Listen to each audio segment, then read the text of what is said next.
কুরবানি করেছেন, আর একটা হলো মুহাম্মদুর রাসূলুল্লাহ সাল্লাল্লাহু আলাইহি ওয়াসাল্লামের পরিবারের পক্ষ থেকে কুরবানি করতেন। বিশ্বনবী দুইটা করে কুরবানি দিতেন, এছাড়াও এর বাহিরে তিনি কুরবানি করেছেন।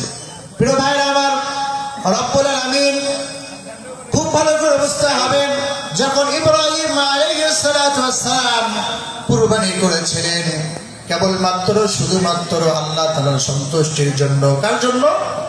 আল্লাহ তাআলার সন্তুষ্টির জন্য।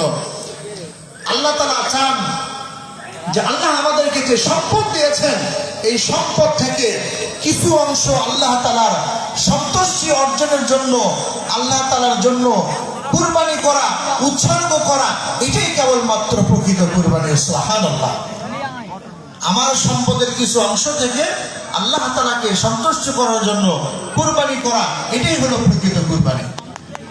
এই জন্য রব্বুল আলামিন বলছেন, লা ইয়ানালুল্লাহা লুহুমুহা ওয়ালা দিমাউহা ওয়ালাকিন ইয়ানালুহুত তাকওয়া মিনকুম।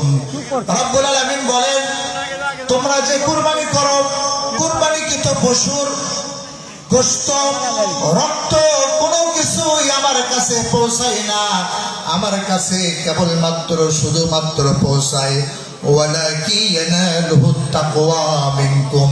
তোমাদের অন্তরের মধ্যে আল্লাহ তাআলার জন্য যে তাকওয়া সৃষ্টি হয়েছে, যে ভয় সৃষ্টি হয়েছে, এই ভয়টা, এই তাকওয়াটা আমি আল্লাহ রাব্বুল আলামিন আমার কাছে পৌঁছে যায়। সুবহানাল্লাহ। যখন কুরবানি করা হয়, কুরবানির রক্ত জমিনের মধ্যে পড়ার সঙ্গে সঙ্গে রব্বুল আলামিন তার কুরবানিকে কবুল করে নেন। সুবহানাল্লাহ। এজন্য রব্বুল আলামিন বলছেন, কাযালিকা সাখখারাহা লাকুম লিতুকাব্বিরুল্লাহা আলা মা হাদাকুম। রব্বুল আলামিন বলেন, এই জন্য এই সমস্ত পশুগুলাকে আমি আল্লাহ রাব্বুল আলামিন তোমাদের অধীন করে দিয়েছি, লিতুকাব্বিরুল্লাহা আলা মা হাদাকুম, যাতে করে তোমরা তাকবীর পাঠ করতে পারো। এই জন্য যে রব্বুল আলামিন তোমাদেরকে হেদায়েত দান করেছেন। সুবহানাল্লাহ।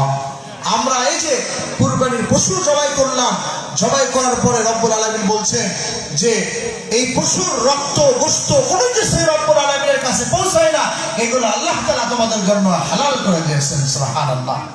আমাদের অন্তরের তাকওয়া, অন্তরে যে আল্লাহর ভয়, এই ভয়টা কেবলমাত্র আল্লাহ তাআলার কাছে পৌঁছে যায়। আবার আল্লাহ তাআলা বলছেন যে এই যে পশু, এই পশু আমি তোমাদের অধীন করে দিয়েছি, তোমরা এই পশু জবাই করো এবং রব্বুল আলামিনের তোমরা তাকবীর ঘোষণা করো। আমরা এই যে 9 জিলহজ গতকাল ফজর থেকে যে তাকবীর শুরু করেছি, এই তাকবীর আমাদেরকে 13 জিলহজ আসর পর্যন্ত কি করতে হবে? তাকবীর পাঠ করতে হবে। এই জন্য রব্বুল আলামিন বলছেন, এই কুরবানি